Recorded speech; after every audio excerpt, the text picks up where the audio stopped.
सभी लोगों का स्वागत है और पेपर आप लोग कर लिए होंगे। अब इसमें जो पहला प्रश्न है, वर्तमान में मूल अधिकार और राज्य के नीति सिद्धांत पूर्व अवधारणा के रूप में रहकर ही लोकतंत्र को मजबूत कर सकते हैं। हम कहते हैं कि मूल अधिकार में राजनीतिक सामाजिक अधिकारों की बात है, डीपीएसपी तत्व में आर्थिक और सामाजिक अधिकारों की बात है। तो दोनों आपस में रहकर ही तो समग्र लोकतंत्र बन सकता है। तो सही बात है। सामाजिक आर्थिक न्याय की अवधारणा के लिए व्यापक एवं बहुआयामी परिवर्तन की आवश्यकता है। ये बताइए, सामाजिक आर्थिक न्याय की अवधारणा के लिए बहुआयामी परिवर्तन की आवश्यकता है। तो बात तो सही है। और ये कब होगा? तो मैं बताया था, ऊपर वाला पढ़ के क्योंकि लगाइए और नीचे वाला पढ़िए। देखिए सेट बैठ रहा है।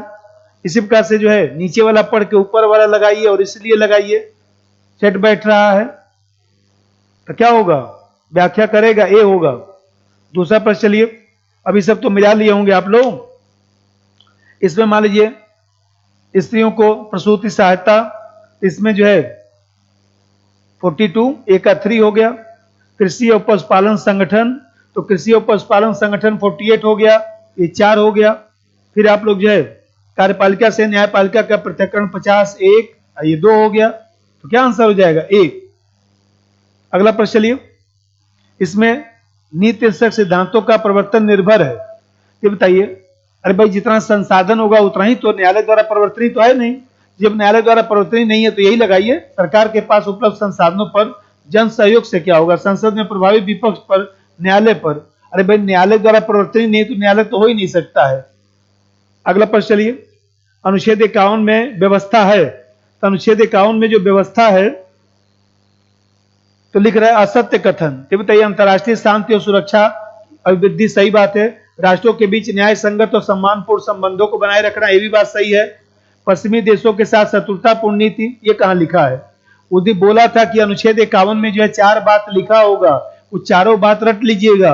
अंतर्राष्ट्रीय शांति और सुरक्षा की अभिवृद्धि में राज्य का क्या कर्तव्य होगा, उसमें 4 बात लिखा होगा। पहला बात अंतर्राष्ट्रीय शांति और सुरक्षा की अभिवृद्धि का, दूसरा राष्ट्रों के बीच न्याय संगत और सम्मानपूर्ण संबंधों को बनाए रखने का, और तीसरा बात लिखा है संगठित लोगों के एक दूसरे के व्यवहारों में अंतर्राष्ट्रीय जो विधि है, संधि समझौता है, उसका आदर बढ़ाने का। और फिर चौथा बात लिखा होगा कि अंतर्राष्ट्रीय विवादों के मध्यस्थता के निपटान के लिए प्रोत्साहन देने का। तो ये नहीं है ना, विवादों का युद्ध द्वारा निपटाना ही कहां है। और असत्य कथन का चयन करना है तो 3 और 4 ही तो होगा। कुछ लोग 1 और 2 भी लगाए होंगे। अगला चलिए, मौलिक कर्तव्य भारत के संविधान के सदा अंग रहे। सदा का अंग रहे? अरे 42वां संविधान संशोधन द्वारा जोड़ा गया ना 1976 में। ये तो ऐसे ही गलत हो गया। संविधान संशोधन के द्वारा जोड़ा गया, सही बात है। भारत के सभी नागरिकों के लिए अधिदेशात्मक मैंडेटरी है। मैंडेटरी कहां है? बाध्यकारी कहां है? बाध्यकारी नहीं है ना, न्यायालय लागू भी नहीं करा सकता है पूर्णतः। आप देख रहे हैं, इसी का तो विवाद है। केवल 2 होगा आंसर। इसी प्रकार से ये बताइए, राज्य के नीति सिद्धांत और मौलिक अधिकारों के बीच विवाद का सर्वप्रथम प्रश्न आया तो पहला विवाद उस दिन पढ़ाया था 1951, चंपकम दोराई राजन बनाम मद्रास राज्य, यही तो लगेगा। कल्याणकारी राज्य की संकल्पना का समावेश भारत के संविधान में, तो बताया था कि जब प्रस्तावना और डीपीएसपी तत्व दोनों दिया रहेगा फिर डीपीएसपी लगाइएगा। और जब मान लीजिए इस तरह से देगा कि कल्याणकारी राज्य की अवधारणा है, नंबर 1 प्रस्तावना, नंबर 2 डीपीएसपी, तो यहां मान लीजिए ए बनाया केवल 1, बी बनाया केवल 2, सी बनाया 1 2 दोनों, तो फिर सी लगाना पड़ेगा इस तरह से। और जब केवल एक ही लगाना पड़ेगा तो डीपीएसपी तत्व, क्यों बताया था अनुच्छेद 38 में स्पष्ट रूप से लिखा गया है। फिर चलिए, किसने संविधान सभा में कहा कि राज्य के नीति तत्वों का उद्देश्य एक आर्थिक प्रजातंत्र की स्थापना करना था? तो डॉक्टर अंबेडकर साहब का। और सबका स्टेटमेंट लिखवाया था के एम मुंशी से लगाया, सबका रट डालिएगा। उस दिन बोला था, कॉपी में नोट कर डालिएगा, आता है मिलाने के लिए। निम्न कथनों पर विचार करें, सही कथन का चयन करें। भारत के संविधान के 42वें संशोधन ने मौलिक अधिकारों पर डीपीएसपी तत्वों को प्राथमिकता दी। ये बताइए, 25वां संविधान संशोधन, दोबारा बोल रहा हूं, 25वां भाई चंपकम दोराई राजनवाद आया और कहा गया कि मूल अधिकार डीपीएसपी तत्व से ज्यादा महत्वपूर्ण है। तो सरकार ने पहला और दूसरा संविधान संशोधन किया। और फिर पहले और दूसरे संविधान संशोधन को केरल एजुकेशन बिल बाद में चुनौती दिया गया, जिसमें सुप्रीम कोर्ट ने संवैधानिक घोषित कर दिया। तो फिर बताया कि जब संवैधानिक घोषित कर दिया तो सरकार का हौसला बढ़ेगा, और सरकार ने 25वां संविधान संशोधन किया। अब 25वां संविधान संशोधन करके सरकार ने कहा कि 39B और 39C जो डीपीएसपी तत्व है, समाजवादी तत्व है, उसको लागू करने के लिए यदि कोई कानून बनाया जाता है और उससे 14, 19, 31 का उल्लंघन होता है तो उल्लंघन नहीं माना जाएगा। इसका मतलब कि 39B और 39C जो डीपीएसपी तत्व है उसको मूल अधिकार पर प्राथमिकता दे दिया गया। इसके बाद बताया कि 25वें संविधान संशोधन को केशवानंद भारती मुकदमे में चुनौती दिया गया और सुप्रीम कोर्ट ने संवैधानिक घोषित कर दिया। फिर उसके बाद जब सुप्रीम कोर्ट ने संवैधानिक घोषित कर दिया, फिर 42वां संविधान संशोधन किया गया और जिसमें कहा गया कि सभी डीपीएसपी तत्व सभी मूल अधिकारों पर प्राथमिक होंगे, मतलब सभी डीपीएसपी तत्वों को सभी मूल अधिकारों पर प्राथमिकता दे दिया गया। इसको मिनर्वा मिल्स वाद में चुनौती दिया गया और सुप्रीम कोर्ट ने जो 31C में, भाई 25वां संशोधन द्वारा 31C जोड़ा गया था और 31C में लिखा गया था 39B और 39C मूल अधिकारों पर प्राथमिक होंगे। 31C का विस्तार जो 42वां संविधान संशोधन द्वारा किया गया था, जिसमें कहा गया कि सभी डीपीएसपी तत्व सभी एफआर पर प्राथमिक होंगे, इस चीज को सुप्रीम कोर्ट ने असंवैधानिक घोषित कर दिया और सुप्रीम कोर्ट ने कहा कि एफआर और डीपीएसपी दोनों पूरक हैं, दोनों लोकतंत्र की स्थापना करते हैं, कहीं न कहीं व्यक्ति और समाज के संबंधों को बनाए रखते हैं। तो वर्तमान स्थिति एफआर और डीपीएसपी की क्या हुआ, दोनों एक दूसरे के पूरक हैं और अभी भी 25वां संविधान संशोधन यथावत बना हुआ है। इसका मतलब 39B और 39C अभी भी अनुच्छेद 14, 19 पर प्राथमिक बने हुए हैं। 31 क्यों नहीं, क्योंकि 31 में संपत्ति का अधिकार था, जिसको 44वां संविधान संशोधन द्वारा लीगल राइट बना दिया गया। ये पहला वाला सही है। मिनर्वा मिल्स वाद में व्यवस्था दिया गया कि 3 और 4 के बीच संतुलन होना चाहिए, अभी बोला हूं, सही बात है। संविधान के पुनरीक्षण हेतु राष्ट्रीय आयोग ने यह संस्तुति की कि निरसक तत्वों को न्याय योग्य बनाया जाना चाहिए। ऐसा कहा 2000 में वह देखा जाए तो ये राष्ट्रीय आयोग बनाया गया था वेंकट चलिया साहब की अध्यक्षता में, उसने ऐसा थोड़ा कुछ कहा था। इसका आंसर क्या हो जाएगा, 1 और 2। फिर चलिए, राज्य के नीति अनुसार सिद्धांतों के संबंध में निम्नलिखित में से कौन से कथन सही है, तो कौन से कथन सही हैं ये बताइए। अब चलिए, आयरलैंड से लिया गया डीपीएसपी तब सही, भाग 4 में है सही। इसका उद्देश्य प्रजातंत्र को सामाजिक आर्थिक प्रदान करना, सही। राज्यों को इन्हें अनिवार्यता लागू करना होता, अनिवार्यता कैसे लागू होगा, आदर्शवादी है ना। सभी सिद्धांत केवल गांधीवादी विचारधारा से, ऐसा थोड़ी ना। उन्होंने बताया था गांधीवाद, समाजवाद, उदारवाद तीनों को, तो ये भी गलत हो गया। 1, 2, 3 सही होगा, तो सही पूछा है ना, सही, तो सही पूछा है तो 1, 2, 3 लगाइए। फिर चलिए, भारत के संविधान में अंतर्निष्ठ मूल कर्तव्यों के बारे में निम्नलिखित में से कौन सा सही है, ये बताइए। कौन कौन सा सही है। मूल कर्तव्य रिट अधिकारिता के माध्यम से प्रवर्तित किया जा सकता है, गलत। न्यायालय द्वारा प्रवर्तित कहां है। मूल कर्तव्य संविधान के अंगीकरण के समय से इसका एक भाग है, बाद में जोड़ा गया ना। मूल कर्तव्य स्वर्ण सिंह समिति की संस्कृतियों के संविधान का भाग बना, सही बात है। मूल कर्तव्य केवल भारत के नागरिकों पर लागू होता है, सही बात है। तो 3 और 4 लगाइए। अब चलिए, राज्य के नीति तत्व का प्रयोजन क्या है, ये बताइए। सकारात्मक अनुदेश प्रस्तुत करना जो सभी स्तरों पर राज्य नीति का मार्गदर्शन करते हैं, सही बात है। अनुच्छेद 38 में भी लिखा गया, 39 में भी लिखा गया है, यही लगाइए, बाकी सब तो ऐसे ही है। भारतीय संविधान में प्रतिष्ठापित राज्य के नीति तत्वों के अंतर्गत निम्नलिखित प्रावधानों पर विचार करिए।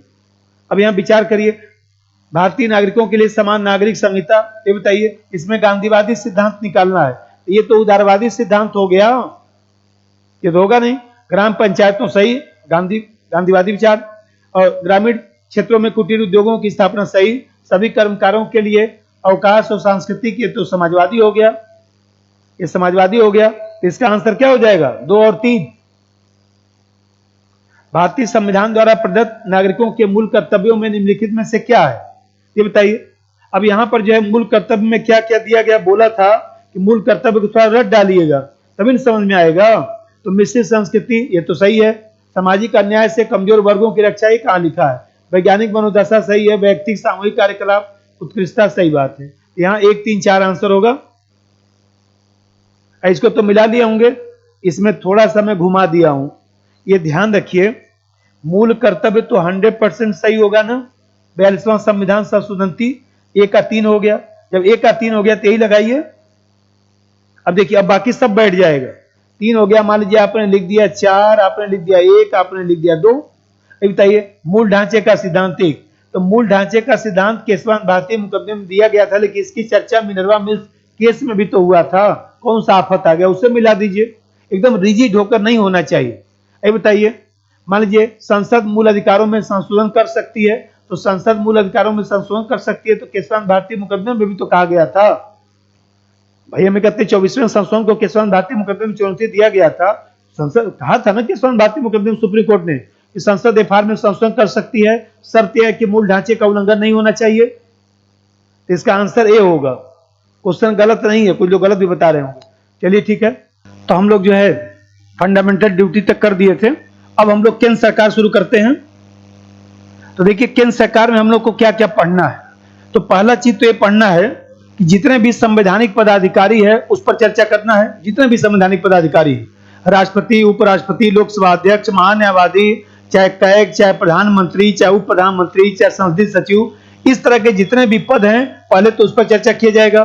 फिर इसके बाद हम लोग संसद पर चर्चा करेंगे। और संसद में जो है देखा जाए तो लोकसभा राज्यसभा है, तो लोकसभा राज्यसभा से संबंधित जितने भी मुद्दे हैं सब चर्चा किया जाएगा, चाहे वो दल बदल हो, चाहे संसदीय विशेषाधिकार हो, जितना भी पहलू है सब चर्चा होगा।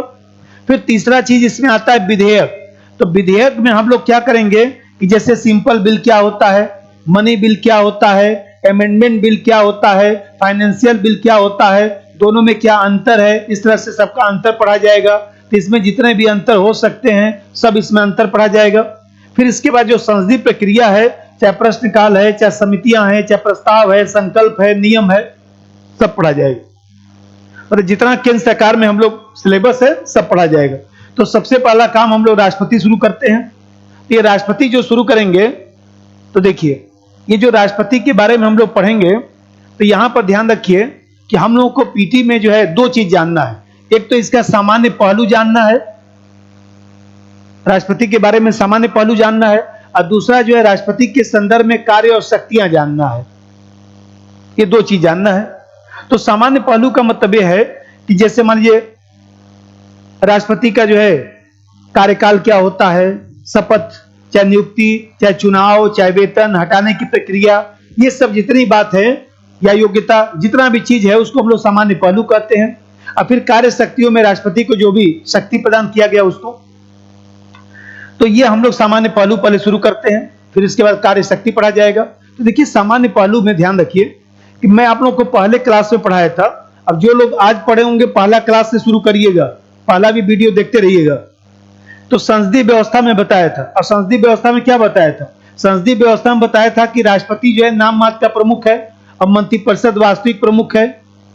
मंत्रिपरिषद जो है वास्तविक प्रमुख है, और मंत्रिपरिषद की सलाह पर राष्ट्रपति कार्य करता है। तो हमारे यहाँ मूल संविधान में क्या लिखा गया था कि मंत्रिपरिषद के सलाह से राष्ट्रपति कार्य करेगा।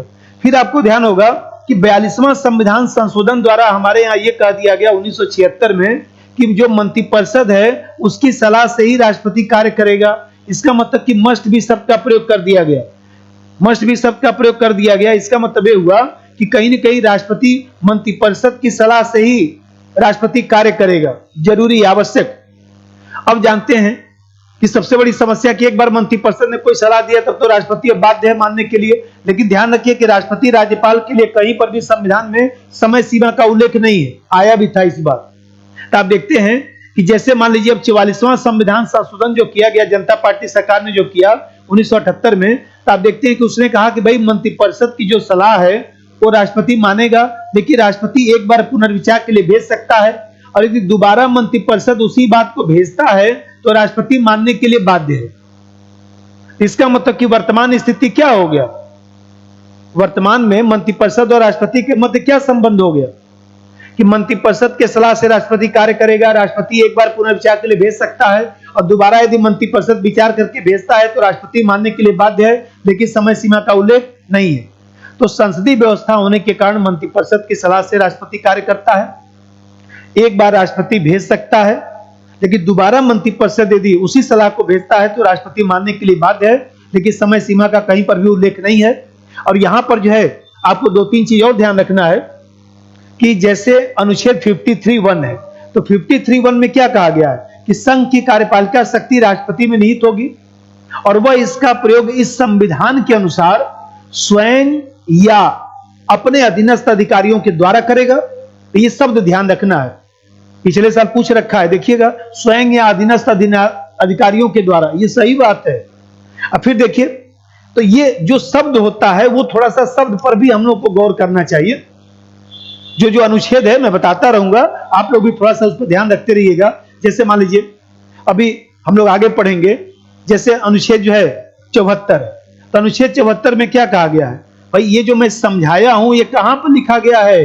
अनुच्छेद 74 में लिखा गया है, राष्ट्रपति मंत्रिपरिषद के सलाह मानने के लिए बाध्य है। ये मूल संविधान में 74 में लिखा गया था और वर्तमान स्थिति ये है। तो जो मैं अभी आपको समझाया हूं ये सब पूरा, ये कहां पर उल्लेख है? 74 में, 74। जैसे मान लीजिए अभी मैं आगे आपको पढ़ाऊंगा अनुच्छेद 75, तो 75(1) में क्या लिखा है, 75(2) में क्या लिखा है, 75(3) में क्या लिखा है, थोड़ा सा ये भी हम लोग को ध्यान रखना है कि 75(1), 75(2), 75(3). तो 75(1) में लिखा है, आगे पढ़ाऊंगा अभी, कि प्रधानमंत्री की नियुक्ति राष्ट्रपति करेगा और अन्य मंत्रियों की नियुक्ति राष्ट्रपति प्रधानमंत्री की सलाह से करेगा। ये बात 75(1) में लिखा गया है। 75(2) में लिखा गया है कि केंद्र के सभी मंत्री राष्ट्रपति के प्रसाद पर्यंत पद धारण करेंगे। पहले दिन समझा चुका हूं, पहले दिन का वीडियो देख डालिएगा। तो मैं बताया कि केंद्र के सभी मंत्री राष्ट्रपति के प्रसाद पर्यंत पद धारण करेंगे। इसी चीज को हम लोग व्यक्तिगत उत्तरदायित्व कहते हैं, इसी को हम लोग व्यक्तिगत उत्तरदायित्व कहते हैं, इंडिविजुअल रिस्पांसिबिलिटी कहते हैं। तो पूछे कि व्यक्तिगत उत्तरदायित्व का सिद्धांत कहां है, तो 75(2) में। अब 75(3) में क्या कहा गया है कि मंत्रिपरिषद लोकसभा के प्रति सामूहिक रूप से उत्तरदायी होगी, राज्यसभा के प्रति नहीं, संसद के प्रति नहीं, विधायिका के प्रति नहीं, लोकसभा। बोला था ये लोकसभा जनता का सदन है, लोकसभा प्रथम सदन है, लोकसभा जनप्रिय सदन है। तो लोकतंत्र है, इसलिए जनता के सदन के प्रति उत्तरदायित्व होता है, राज्यसभा के प्रति नहीं। राज्यसभा जो है राज्यों की सभा है, राज्यसभा जो है वह द्वितीय सदन है, राज्यसभा जो है उच्च सदन है, लोकसभा को हम लोग जो है प्रथम सदन कहते हैं। ये सब भी याद रखना चाहिए। लोकसभा को हम लोग निम्न सदन कहते हैं, राज्यसभा को हम लोग उच्च सदन कहते हैं, राज्यसभा को हम लोग द्वितीय सदन कहते हैं, द्वितीय सदन कहते हैं, राज्यों की सभा कहते हैं। तो 75(3) में क्या लिखा है, मंत्रिपरिषद लोकसभा के प्रति सामूहिक रूप से उत्तरदायित्व होगा। इसका मतलब जब तक लोकसभा में बहुमत होगा तब तक सरकार चलेगी। इसी को हम लोग जो है सामूहिक उत्तरदायित्व का सिद्धांत कहते हैं, इसी को हम लोग जो है सामूहिक उत्तरदायित्व का सिद्धांत कहते हैं। कलेक्टिव रिस्पांसिबिलिटी का सिद्धांत कहां है, तो 75(3) में है। ये सब ध्यान रखिए, आगे भी पढ़ाता हूं ना। अब मैं बताया कि राष्ट्रपति के बारे में सबसे पहले जो है छोटा छोटा बात सब पढ़ना है। जैसे देखिए राष्ट्रपति के बारे में पहला चीज क्या है, योग्यता। तो योग्यता का मतलब पहला योग्यता है कि भारत का नागरिक होना चाहिए। लेकिन ध्यान रखिए कि जन्मजात नागरिकता का प्रावधान नहीं, जन्मजात नागरिकता का प्रावधान नहीं, किसी भी विधि से, by birth, by descent, by incorporation, by naturalisation, किसी भी विधि से आप नागरिक बने हैं, राष्ट्रपति बन सकते हैं, कोई दिक्कत की बात नहीं। अमेरिका की तरह जन्मजात नागरिकता का प्रावधान नहीं है। अमेरिका में राष्ट्रपति और राज्यपाल बनने के लिए वहां जन्म लेना पड़ेगा और 13 साल रहना भी पड़ेगा। दूसरा चीज है मतलब भारत का नागरिक, और दूसरा हो गया उम्र 35 वर्ष, और तीसरा चीज क्या हो गया, लोकसभा बनने की योग्यता। लोकसभा बनने की योग्यता का मतलब सदस्य नहीं होना चाहिए लोकसभा का, बल्कि लोकसभा का सदस्य बनने का जो योग्यता होना चाहिए वो भी उसमें होना चाहिए, उम्र छोड़कर। उम्र तो 35 वर्ष होगा ना।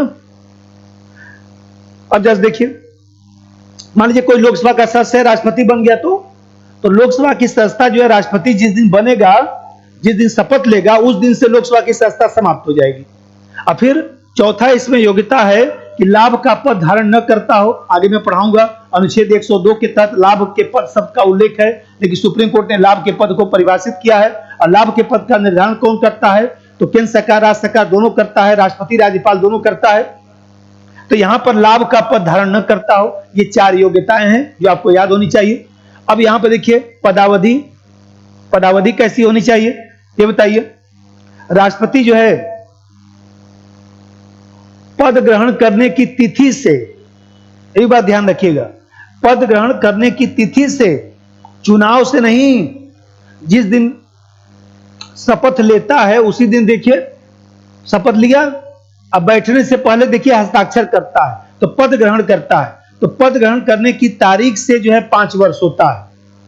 शपथ लेने की तारीख से 5 वर्ष, पद ग्रहण करने की तारीख से 5 वर्ष, ये दोनों दिया रहे तो पद ग्रहण करने की तारीख से 5 वर्ष लगाइएगा, चुनाव से मत लगा दीजिएगा। यहां पर ध्यान रखिए, निर्वाचन की तारीख से 5 वर्ष नहीं, राष्ट्रपति द्वारा जो है 5 वर्ष की समाप्ति के बाद भी जो है वह तब तक राष्ट्रपति पद पे रहेगा जब तक उसका उत्तराधिकारी पद धारण नहीं कर लेता है।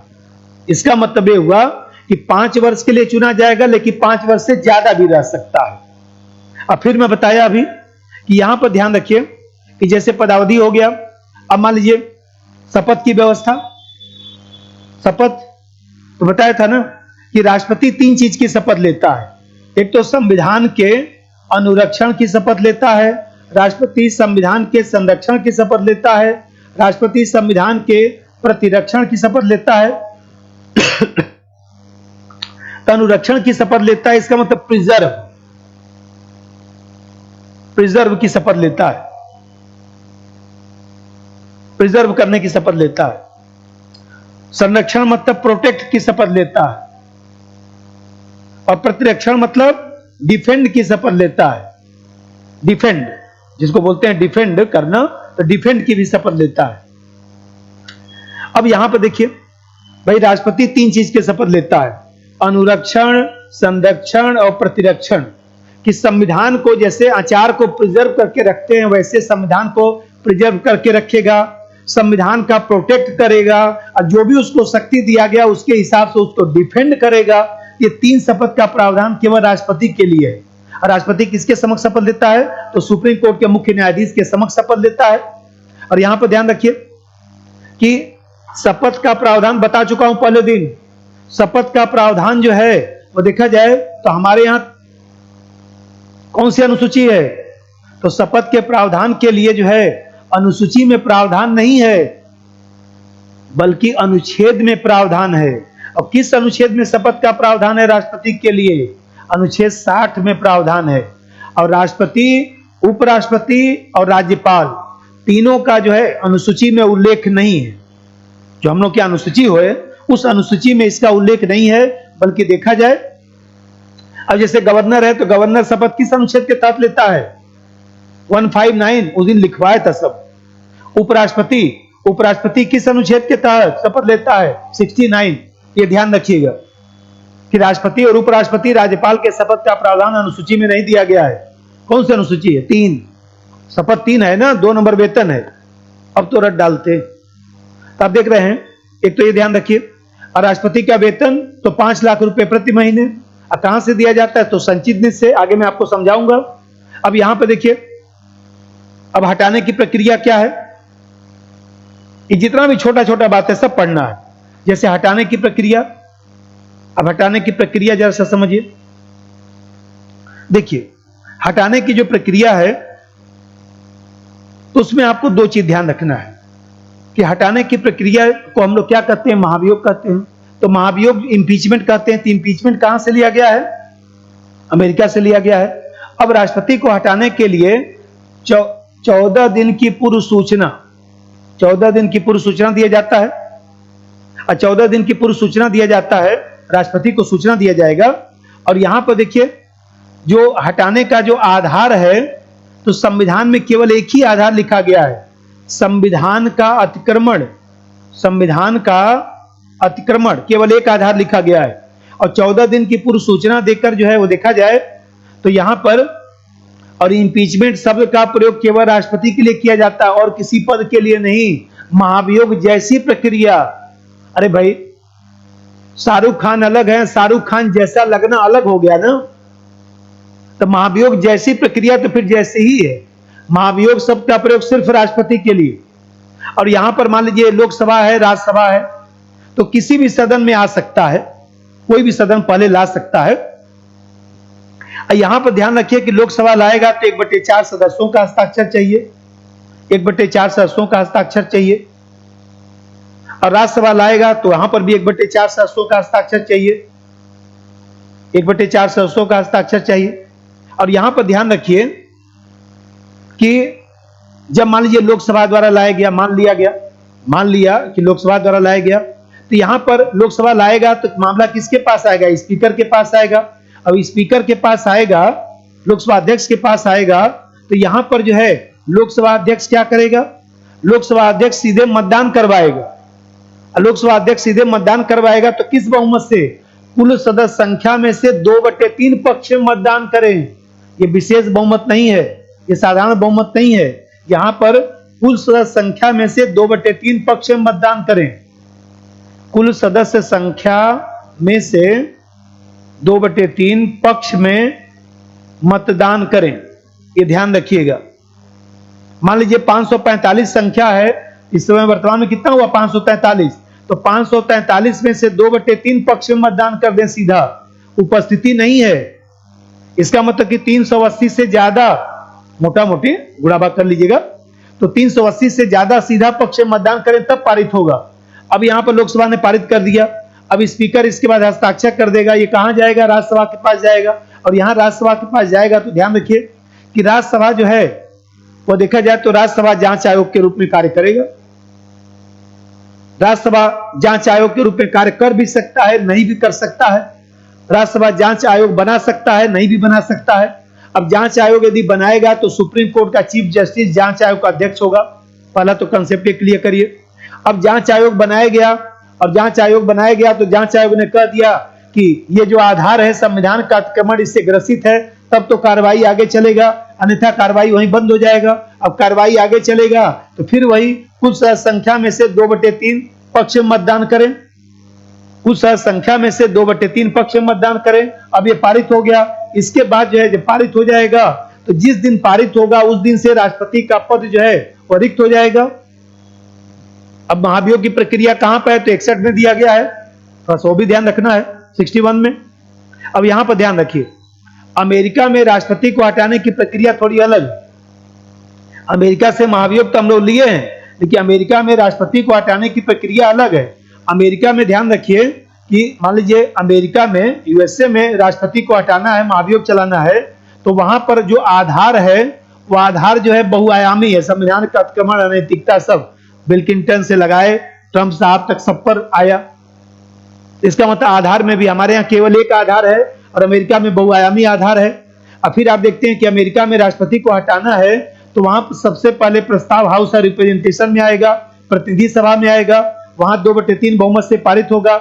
इसके बाद सीनेट में जाएगा। सीनेट जो है, अब जानते हैं कि सीनेट जांच आयोग की भूमिका में कार्य करता है, और सीनेट की अध्यक्षता जिस समय राष्ट्रपति को हटाया जाएगा अमेरिका में, उस समय सुप्रीम कोर्ट का जो चीफ जस्टिस है वो सीनेट की अध्यक्षता करता है। और हमारे यहाँ अभी मैं बताया हूं कि हमारे यहाँ राज्यसभा की अध्यक्षता जो है यहाँ पर सभापति ही करेगा, सभापति ही करेगा, नहीं है तो सभापति कर लेगा। यहाँ यदि जांच आयोग बनेगा तो जांच आयोग का अध्यक्ष सुप्रीम कोर्ट का चीफ जस्टिस होगा। यहाँ राज्यसभा की अध्यक्षता जो है सभापति ही करेगा। अब वहां पर देख रहे हैं कि अमेरिका में जो है वो देखा जाए तो जब सीनेट में महाभियोग प्रक्रिया चलेगा तो सुप्रीम कोर्ट का चीफ जस्टिस इसकी अध्यक्षता करेगा, और फिर यहां पर अध्यक्षता करेगा। अब यदि आधार से ग्रसित हो गया तो 2/3 बहुमत से पारित होगा, और फिर इसके बाद वो हट जाएगा। तो आप देखते हैं कि अमेरिका में हाउस ऑफ रिप्रेजेंटेशन में ही पहले रखा जा सकता है, हमारे यहाँ किसी भी सदन में रखा जा सकता है। हमारे यहाँ आधार केवल एक है, अमेरिका में बहुत सारे आधार हैं, तो भारत और अमेरिका में अंतर भी पाया जाता है। और फिर दूसरा चीज समझिए कि हमारे यहाँ सुप्रीम कोर्ट, हाई कोर्ट के न्यायाधीशों को जो हटाने की प्रक्रिया है उसमें और राष्ट्रपति का जो महाभियोग है उसमें जमीन आसमान का अंतर है। जैसे आप देखते हैं कि सुप्रीम कोर्ट, हाई कोर्ट के न्यायाधीश को हटाने के लिए कदाचार, नैतिकता, असमर्थता, बहुत सारी चीजें हैं, दोनों चीजें हैं, दो शर्त है ना, असमर्थता या साबित कदाचार। और फिर आप देखते हैं, जब मैं पढ़ाऊंगा तो बता दूंगा, क्योंकि फिर आप ज्यादा उलझ जाएंगे। यहां पर इतना ही ध्यान रखिए। और यहां पर ध्यान रखिए कि जैसे हम लोगों के यहां, क्लियर हो गया मामला, जैसे अनुच्छेद 70 है, तो ये भी ध्यान रखिएगा कि अनुच्छेद 70 में कहा गया कि राष्ट्रपति की मृत्यु हो जाए, राष्ट्रपति पद त्याग कर दे, तो ऐसे समय जो है उपराष्ट्रपति राष्ट्रपति बनेगा। ये बात हमारे यहाँ संविधान में, मूल संविधान में लिखा गया था। लेकिन एक चीज ध्यान रखना है कि मूल संविधान में केवल इतना ही लिखा गया था। 69 में जो है वह देखा जाए तो हम लोग क्या विपरीत परिस्थिति उत्पन्न हो गया। और जब विपरीत परिस्थिति उत्पन्न हो गया कि भाई उपराष्ट्रपति ने कहा कि हम राष्ट्रपति का चुनाव लड़ेंगे, तभी बताइए कि अब राष्ट्रपति बनेगा कौन? अब उपराष्ट्रपति त्यागपत्र दे रहे हैं तो अब कौन राष्ट्रपति बनेगा? ये तो समस्या आ गया ना। तो 1969 में नियम बनाया गया कि यदि उपराष्ट्रपति नहीं है तो ऐसी दिशा में जो है वो देखा जाए तो हम लोग के यहाँ सुप्रीम कोर्ट का जो चीफ जस्टिस है वो राष्ट्रपति बनेगा। ये भी नहीं है तो सुप्रीम कोर्ट का जो है अन्य न्यायाधीश बनेंगे। यदि मान लीजिए कोई भी सुप्रीम कोर्ट का न्यायाधीश नहीं है तो हमारे यहाँ अटॉर्नी जनरल बनेगा। यहां तक तो नियम बना दिया गया।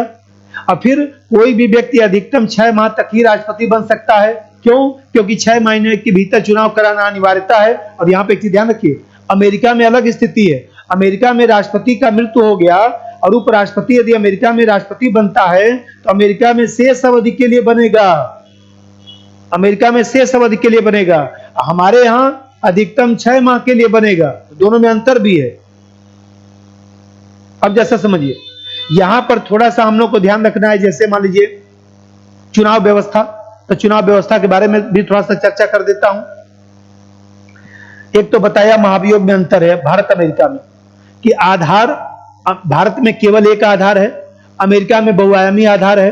भारत में लोकसभा राज्यसभा में से किसी भी सदन में पहले आ सकता है, कहीं कोई समस्या नहीं है। लेकिन ध्यान रखिए, यदि राज्यसभा में आएगा तो लोकसभा जांच आयोग बना सकता है, लोकसभा में आएगा तो राज्यसभा जांच आयोग बना सकता है। और अमेरिका में भी बताया कि पहले प्रतिनिधि सभा में आएगा, फिर इसके बाद सीनेट में जाएगा। जैसे हम लोगों के यहाँ लोकसभा है, राज्यसभा है, वैसे ही वहां हाउस ऑफ रिप्रेजेंटेशन अमेरिका में होता है और इसको सीनेट बोला जाता है अमेरिका में।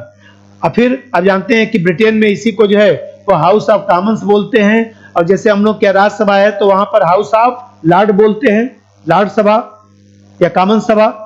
इसको कॉमन सभा बोलते हैं, इसको लॉर्ड सभा बोलते हैं। अब फिर मैं बता रहा था अभी भारत में अभी तक कोई भी राष्ट्रपति महाभियोग से नहीं हटा है और अमेरिका में जानते हैं कि 3-4 बार इसका प्रयोग हो चुका है। ये सब भी ध्यान रखना है। अब यहां पर एक चीज और ध्यान रखना है कि जैसे चुनाव व्यवस्था है, अब चुनाव व्यवस्था के बारे में थोड़ा सा हम लोग को पहले जो चुनाव व्यवस्था है उस चुनाव व्यवस्था को समझना है। देखिए, एक तो जो है पहले चीज तो ये समझिए कि हमारे यहाँ संसदीय प्रणाली है, इसी कारण राष्ट्रपति का प्रत्यक्ष चुनाव नहीं होता है।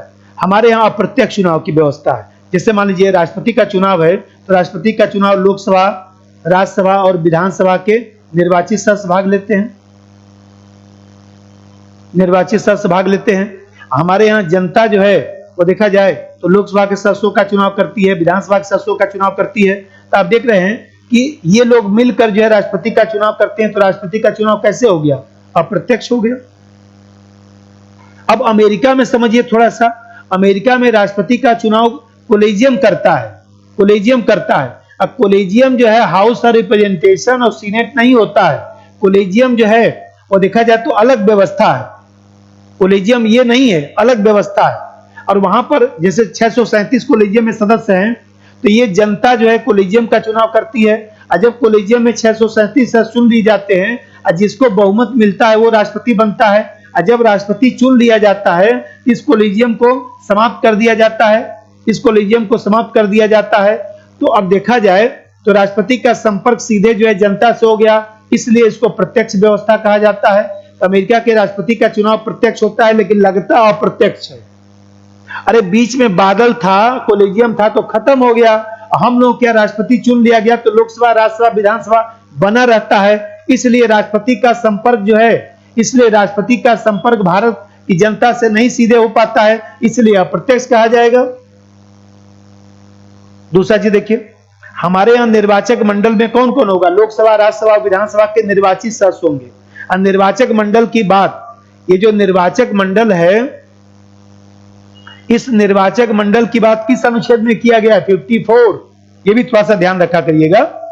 विधान परिषद नहीं है, ध्यान रखिएगा।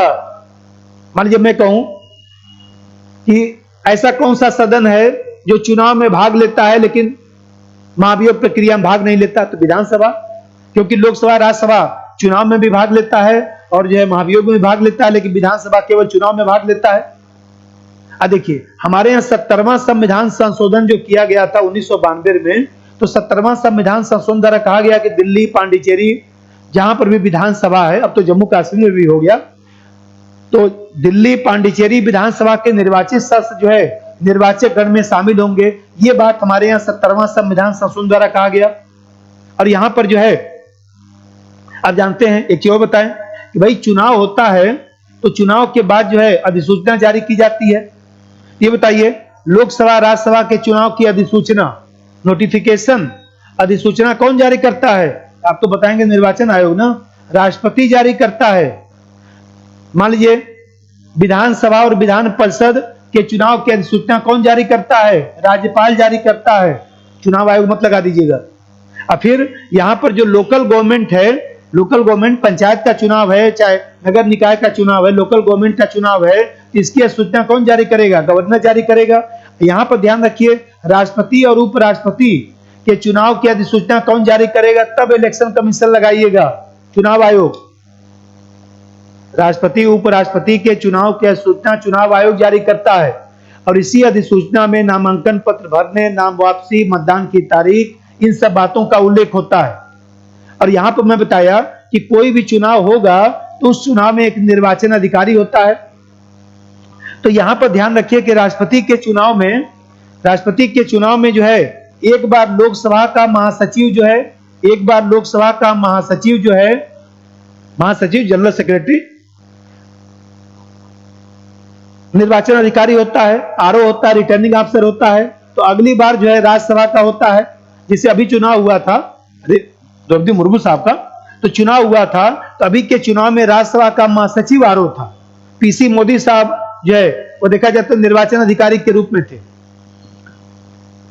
और उपराष्ट्रपति के चुनाव में कौन हो जाएगा? तो उपराष्ट्रपति के चुनाव में लोकसभा का महासचिव हो जाएगा। ये अदला बदली चलता रहता है, तो यहां पर ध्यान रखिएगा। और यहां पर एक चीज और ध्यान रखिएगा कि चुनाव में जो है चुनाव में मान लीजिए उम्मीदवार बनना है, ऐसे समझिए, चुनाव में जो है किसी को चुनाव लड़ना है, उम्मीदवार बनना है, तो 50 प्रस्तावक और 50 समर्थक की आवश्यकता होती है।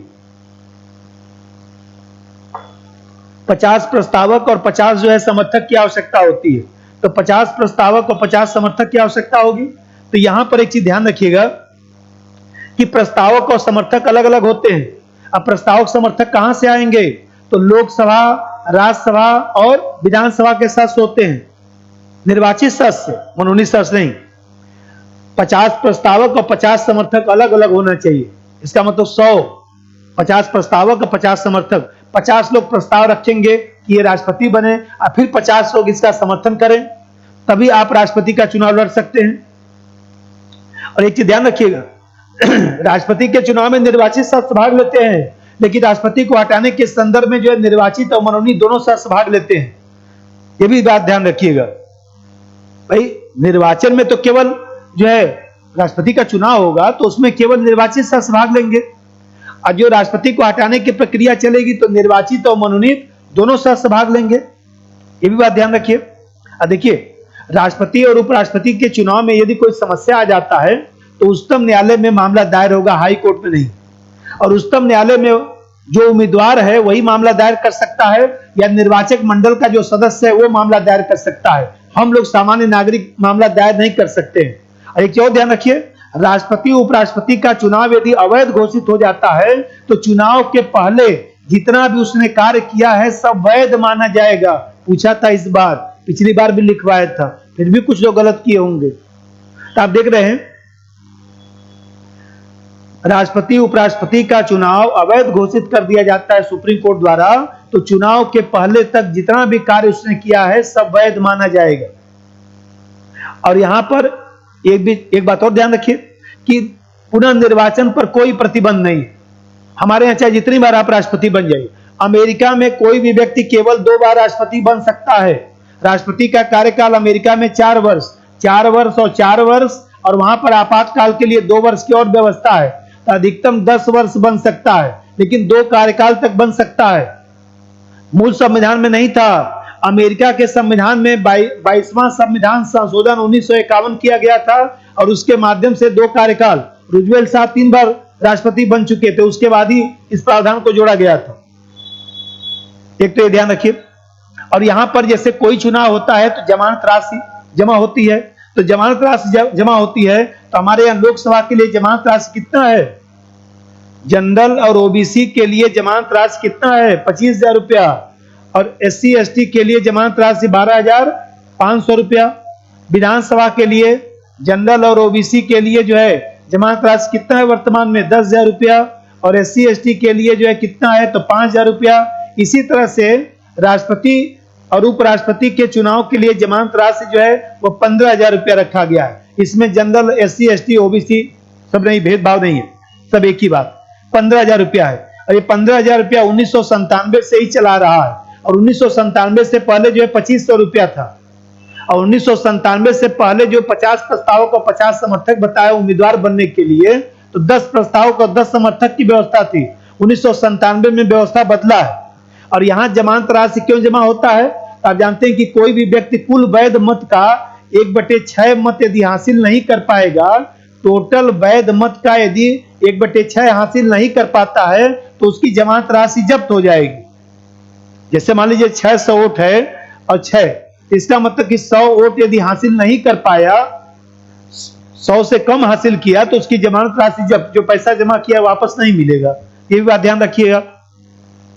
देखिए कोई चुनाव होता है तो भी ध्यान रखना चाहिए। जैसे मैं बताया कि अभी द्रौपदी मुर्मू साहब का चुनाव हुआ, तो रिटर्निंग ऑफिसर कौन था, निर्वाचन अधिकारी कौन था? तो राज्यसभा का महासचिव PC मोदी साहब। मान लीजिए मुर्मू साहब ने कब शपथ लिया? तो 25 जुलाई 2022 को।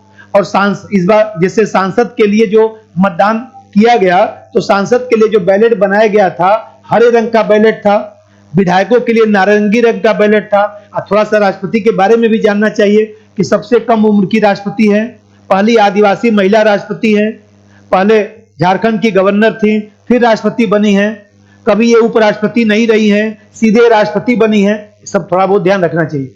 एक और ध्यान रखिए, मान लीजिए जैसे हम लोग के यहाँ जो है, जैसे मैं बताया कि लोकसभा, राज्यसभा और विधानसभा के निर्वाचित सदस्य भाग लेते हैं। मान लीजिए कहीं पर सीट खाली है, कहीं विधानसभा मान लीजिए भंग है, तो क्या होगा? तो हमारे यहाँ 11वां संविधान संशोधन 1961 द्वारा लिख दिया गया संविधान में कि निर्वाचक मंडल में कोई यदि रिक्त स्थान होगा तब भी राष्ट्रपति का चुनाव नहीं टाला जाएगा। अब व्यवहार में क्या होता है? तो पुराने सदस्य जो है मतदान में भाग लेते हैं। एक तो ये भी ध्यान रखिएगा। अब फिर हम लोग को एक चीज ध्यान रखना है कि राष्ट्रपति का जो चुनाव होता है, उस समय जो है चुनाव के समय संसद और राज्य की जो है राजधानी है वहां पर बूथ बनाया जाता है। और यहां पर जो है राष्ट्रपति के चुनाव में हम लोग मतदाता जो है मत का प्रयोग नहीं करता है, मत मूल्य का प्रयोग करता है, जिससे राज्यों के बीच एकरूपता बनी रहे। कहीं जनसंख्या ज्यादा है, कहीं जनसंख्या कम है, कहीं सीट कम है, कहीं ज्यादा है, तो एकरूपता को बनाए रखने के लिए ऐसा प्रावधान किया गया है। तो आप जानते हैं कि हम लोगों के यहाँ जो है, जैसे विधानसभा के एक सदस्य का मत मूल्य, तो विधानसभा के एक सदस्य का मत मूल्य जो निकाला जाता है, उसमें राज्य की जो जनसंख्या है अपान विधानसभा में निर्वाचित सदस्यों की संख्या, निर्वाचित सदस्यों की संख्या अगुणे 1/1000। तो विधानसभा के एक सदस्य का मत मूल्य ऐसे निकाला जाएगा। लेकिन इस चुनाव व्यवस्था को मैं पूरा ही आप लोगों को पढ़ाऊंगा, उसको अच्छे तरीके से एक बार जो है, जो एग्जाम्पल है उस एग्जाम्पल को लेकर हम लोग पूरा उसको समझेंगे। और यहां पर एक चीज और ध्यान रखिए, जैसे मान लीजिए मैं बताया कि राष्ट्रपति का है, तो राष्ट्रपति के बारे में हम लोग को सब लिस्ट भी बनाना पड़ेगा, क्योंकि आजकल देखा जाए तो कहीं से कोई भी क्वेश्चन पूछता रहता है। जैसे मैं बता रहा था अभी कि ऐसे एग्जाम्पल लीजिए, प्रथम गैर कांग्रेसी राष्ट्रपति कौन? बीवी गिरी साहब। प्रथम निर्विरोध राष्ट्रपति नीलम संजीवा रेड्डी। मान लीजिए प्रथम कार्यवाहक राष्ट्रपति तो बीवी गिरी साहब। राष्ट्रपति की शपथ लेने वाले प्रथम न्यायाधीश तो मोहम्मद हिदायतुल्लाह साहब। ऐसा राष्ट्रपति जो लोकसभा का अध्यक्ष भी रहा, नीलम संजीवा रेड्डी साहब। सबसे छोटा कार्यकाल जाकिर हुसैन साहब का। सबसे ज्यादा कार्यकाल राजेंद्र प्रसाद जी का। सबसे कम उम्र के राष्ट्रपति अभी बताया हूं द्रौपदी मुर्मू साहब।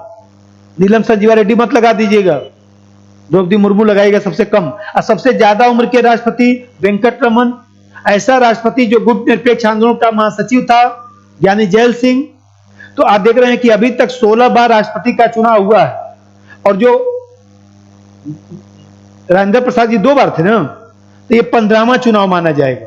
कौन सा चुनाव? 15वां। और 16 बार, जैसे 16 बार राष्ट्रपति का चुनाव हुआ, और राष्ट्रपति किस नंबर का? तो 15 नंबर का। अब जैसे देखिए, अब इसे कार्यवाहक राष्ट्रपति है, तो बीबी गिरी साहब कार्यवाहक रहे जब जाकिर हुसैन साहब की मृत्यु हो गया था। बीडी जत्ती साहब कार्यवाहक राष्ट्रपति रहे जब फखरुद्दीन अली अहमद साहब की मृत्यु हो गई थी। और फिर आपको ध्यान होगा कि मोहम्मद हिदायतुल्लाह साहब कार्यवाहक राष्ट्रपति रहे जब ज्ञानी जैल सिंह का स्वास्थ्य खराब हो गया, इलाज कराने के लिए चले गए। ये सब भी ध्यान रखना है। और फिर जैसे भारत रत्न से सम्मानित राष्ट्रपति कौन कौन है? तो राजेंद्र प्रसाद जी हैं, जाकिर हुसैन साहब हैं, एपीजे अब्दुल कलाम हैं, राधा कृष्णन साहब भी हैं, बीबी गिरी हैं, प्रणब मुखर्जी साहब को भी, इन लोग का भी नाम याद रखना है। ये भी ध्यान रखना है, ऐसा व्यक्ति जो राष्ट्रपति और उपराष्ट्रपति दोनों रहा, उसका भी लिस्ट बनाइएगा। राधा कृष्णन साहब, जाकिर हुसैन, बीबी गिरी साहब, वेंकट रमन, शंकर दयाल शर्मा, के नारायणन साहब। और ऐसा राष्ट्रपति जो गवर्नर रहा, जाकिर हुसैन साहब, प्रतिभा पाटिल जी, रामनाथ कोविंद साहब, द्रौपदी मुर्मू साहब भी रही हैं। ये सब भी लिस्ट बनाना है। ऐसा राष्ट्रपति जो मजदूर संघ का अध्यक्ष रहा, बीबी गिरी साहब, ये बताइए। ऐसा राष्ट्रपति जिसके कार्यकाल में सबसे ज्यादा प्रधानमंत्री हुए, अरे वही गठबंधन वाला शंकर दयाल शर्मा साहब के कार्यकाल में, ये बताइए। ये भी तो लिखना पड़ेगा कि ऐसा राष्ट्रपति जो उपराष्ट्रपति नहीं रहा, अभी जो बता रहा था, ऐसा राष्ट्रपति जो मतलब कि ऐसा राष्ट्रपति जो उपराष्ट्रपति रहा, वो तो मैं बता दिया आपको। अब मान लीजिए ऐसा उपराष्ट्रपति जो राष्ट्रपति नहीं बन पाया, मतलब पदोन्नति नहीं हो पाया राष्ट्रपति में, ऐसा उपराष्ट्रपति जो राष्ट्रपति नहीं बन पाया, गोपाल स्वरूप पाठक, बीडी जत्ती, मोहम्मद हिदायतुल्लाह, कृष्णकांत जी जिनका डेथ हो गया था पद पर रहते हुए, भैरव सिंह शेखावत साहब, हामिद अंसारी साहब, वेंकैया नायडू साहब। ये बताइए, ऐसा उपराष्ट्रपति जो राष्ट्रपति नहीं बन पाया, किसका नाम बताया? अब मान लीजिए मैं पूछूं कि ऐसे राष्ट्रपति जो उपराष्ट्रपति नहीं थे, जो अभी लिस्ट बना रहा था राजेंद्र, ऐसे राष्ट्रपति जो उपराष्ट्रपति नहीं थे, लिख कर रखना पड़ेगा और कोई उपाय नहीं है। ऐसे राष्ट्रपति जो उपराष्ट्रपति नहीं रहा, बोला हूं ना, राजेंद्र प्रसाद जी उपराष्ट्रपति तो थे नहीं, फखरुद्दीन अली अहमद साहब वो भी उपराष्ट्रपति नहीं रहे लेकिन राष्ट्रपति बने, नीलम संजीवा रेड्डी साहब, ज्ञानी जैल सिंह, एपीजे अब्दुल कलाम साहब, प्रतिभा पाटिल, प्रणब मुखर्जी साहब, रामनाथ कोविंद सर, द्रौपदी मुर्मू साहब। 9 लोग हैं, 9 लोगों का नाम लिखकर ऐसे राष्ट्रपति जो उपराष्ट्रपति नहीं रहे, ये भी नाम ध्यान रखिएगा। इसको पूरा जो है, देखिए सब राष्ट्रपति का नाम भी लिखना है। और सब राष्ट्रपति का नाम क्यों बोल रहा हूं लिखने के लिए?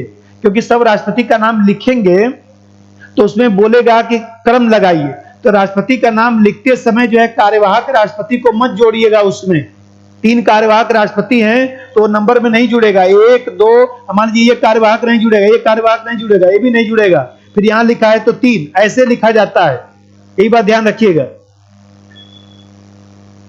अब जैसा समझिए, यहां पर कुछ अनुच्छेद भी ध्यान रख लीजिएगा। जैसे बताया कि राष्ट्रपति का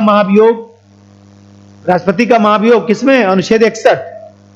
ये सब थोड़ा बहुत, जैसे मान लीजिए राष्ट्रपति की योग्यता है 58 में दिया गया है, राष्ट्रपति का कार्यकाल है 56 में दिया गया है, राष्ट्रपति के निर्वाचन की जो प्रक्रिया है 54 में दिया गया है। तो थोड़ा बहुत अनुच्छेद भी ध्यान रख लीजिएगा। तो ये सब अपना करके तैयार रखिएगा।